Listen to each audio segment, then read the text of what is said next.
નમસ્તે, જય અંબે. નવરાત્રીનો પાવન અવસર આવનારા દિવસોમાં આવી રહ્યો છે. માં અંબાની ભક્તિ ને શક્તિમાં રંગાવવા માટે ગુજરાતના સૌ નાગરિકો તૈયાર થઈ ગયા છે.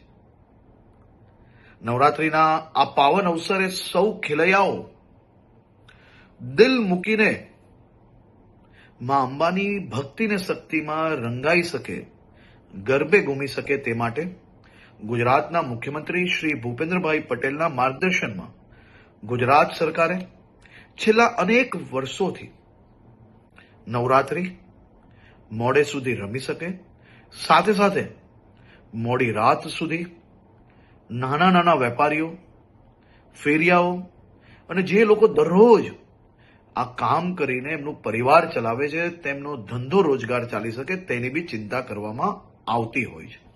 આ વર્ષે બી મુખ્યમંત્રીશ્રીના માર્ગદર્શનમાં આ બધા જ મધ્યમ વર્ગીય વેપારી, નાના વેપારીઓ, દુકાનોવાળા, રેસ્ટોરન્ટવાળા એનો ધંધો ચાલી શકે તે માટે પોલીસને ખાસ સૂચના આપવામાં આવી છે કે 10 દિવસ થોડો લોડ વધારે લઈને બી રાજ્યના સૌ નાગરિકો ઉત્સાહપૂર્વક નવરાત્રી બનાવી શકે તે માટેની ચિંતા કરવામાં આવે. સાથે સાથે સૌ ખેલૈયાઓ અને આયોજકોને બી વિનંતી છે કે આપણું મ્યુઝિક, ડીજે, બેન્ડ આ બધું આપણા જ આજુબાજુમાં રહેતા લોકો, અગર હોસ્પિટલની બાજુમાં આયોજન કરતા હો તો ત્યાં આ બધી જ જગ્યાઓ પર લોકો બીજા જે ત્યાં રહે છે તે હેરાન ના થાય તેની બી જવાબદારી આપણી છે. આપણા રાજ્યની અંદર મોડે સુધી ગરબા તમે રમી શકો તે માટે ભૂપેન્દ્રભાઈ પટેલની સરકાર દ્વારા સંપૂર્ણ વ્યવસ્થાઓ કરવામાં આવી છે. પરંતુ સાથે સાથે એક જવાબદાર નાગરિક તરીકે તમે બી સૌ લોકો પોતપોતાનો ફરજ અદા કરશો તેવો મને 100% વિશ્વાસ છે.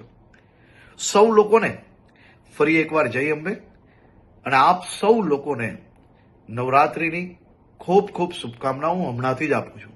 નવરાત્રીમાં દિલ મૂકીને આપ સૌ લોકો માં અંબેની ભક્તિ કરી શકો તેવી આપ લોકોને ખૂબ ખૂબ શુભકામનાઓ.